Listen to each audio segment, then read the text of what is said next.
মানে সাধারণ মানুষকে সে নিজের ইস্যুটা কি বলতে পারেননি। আর নেতাদের আর জিজ্ঞেস করি না, কারণ নেতাদের কার্যকলাপ আমাদের টিভির মাধ্যমে চলেই আসে। সেখানে ইস্যুলেস আমাদের ইলেকশন হতে যাচ্ছে 2024-এ। যে দেশ মঙ্গল গ্রহে যাওয়ার দাবি রাখে সে পাশের বাড়ি পৌঁছতে পারে না। আমাদের ইলেকশন এবারকার এটা নিয়ে। তো মেরা ভারত মহান পার্টি একটা পার্টি এমন খোলা হয়েছে যার নামটা অসাধারণ। সুব্রত ভৌমিক অল ইন্ডিয়ার প্রেসিডেন্ট। আমি এবার বলবো যে উনি এবার বক্তব্য রাখুন, একজন সোশ্যাল ওয়ার্কার বক্তব্য রাখবেন, তাকে শুনলেন তিনি হয়তো রেগে মেগে বললেন যে গরমটা এনজয় করুন, কিন্তু আমি মনে করি যে কাজটা উনি করছেন সেই কাজটার জন্য একটা ব্যাচ তৈরি করা উচিত। যে স্টুডেন্টরা 10টা গাছ লাগিয়েছে তাকে একটা সিটিজেন ব্যাচ দেওয়া দরকার। তাকে যদি আমরা রিকগনাইজ করি তাহলে ভবিষ্যতে সে বড় হতে হতে আরো গাছ লাগাবে। Negativity is the easiest way out. আমাদের দেশে 100 জনের ভেতরে 99 লোক বলে কিছু হবে না, একজনই প্রায় বলে যে কিছু হবে এবং সে করে দেখায়। দশরথবাদী নিজের ভেতরেই একটা দেশ, তার জন্য তাকে আলাদা ইন্ডিয়ান আলাদা আমেরিকান হতে হয় না। মেরা ভারত মহান পার্টির সুব্রত ভৌমিকদাকে বলবো যে এবার আপনার বক্তব্য রাখুন।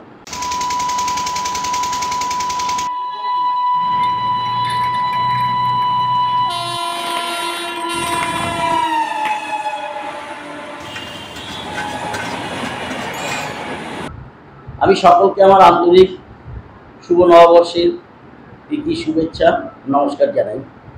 আমি কেন দুর্গাপুরে আমি এখনো ঘরটা ছাড়িনি। আমার এই যে পার্টিটা যেটা বললেন নরেন্দ্র মেরা ভারত মহান পার্টি, আপনারা জানেন ভারতবর্ষে একটা পার্টি স্থাপিত করতে গেলে তার কি কি নর্মস আছে, কি কি করতে হয় না করতে হয় সমস্ত ওদের ওয়েবসাইটে আছে।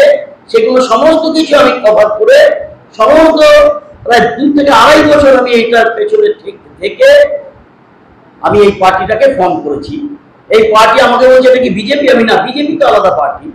এটা কি কোনো তৃণমূল বা সিপিএম? আমি না, না, তাদের পার্টি আলাদা, আমার পার্টি আলাদা। তাদের সাথে আমার এটা কেন যোগ হবে?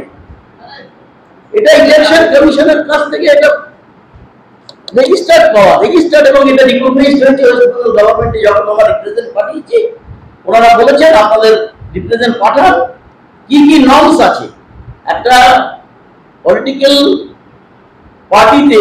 ধরুন আমি এমপি সিট, এখন যেটা লোকসভা আসন নির্বাচন শুরু হয়েছে, তাদের নর্মস কি, তাদের এক্সপেন্ডিচার কি, তাদের কি সমস্ত কিছু ওরা আমার রিপ্রেজেন্টেটিভ বুঝিয়ে দিয়েছে।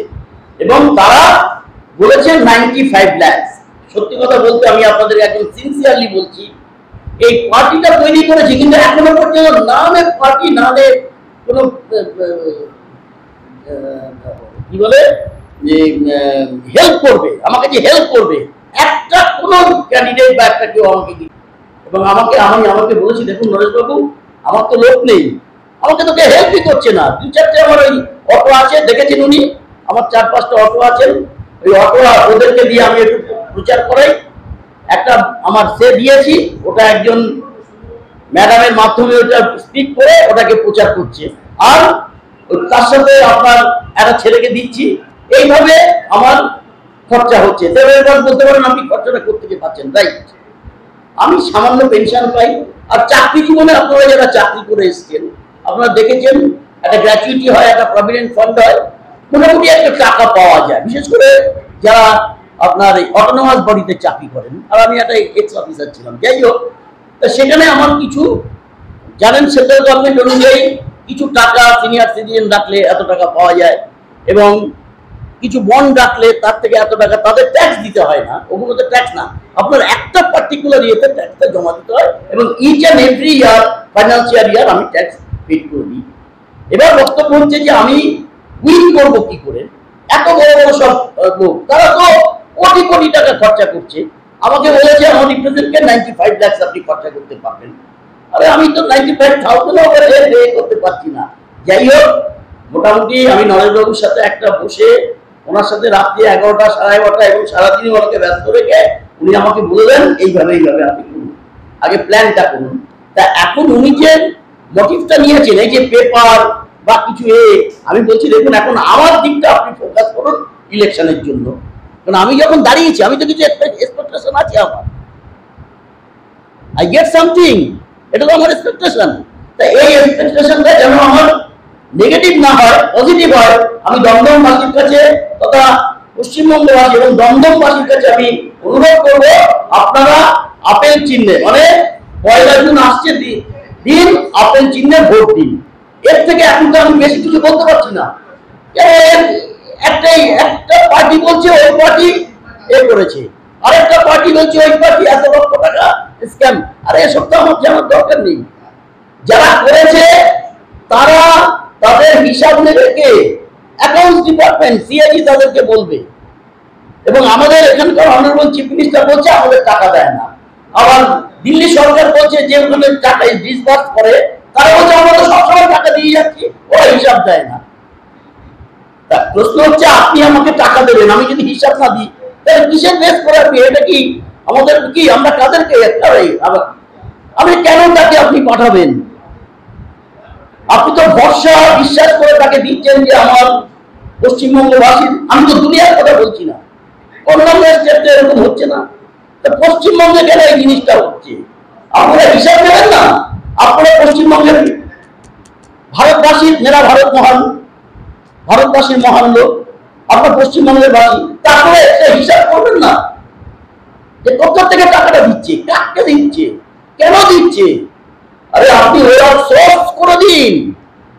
যে সমস্ত আজকে যুবক যুবতীরা আছে তাদের বাবা মায়ের পেনশনের ব্যবস্থা করুন। 60-এর পরে যাদের বয়স হচ্ছে, একটা মানুষ তো 60-এর পরে নিশ্চয় ব্রিটিশ সরকার 60-এর পরের ক্ষমতা রাখিনি। 60-এর পরে যাদের বয়স তাদেরকে পেনশন করুন।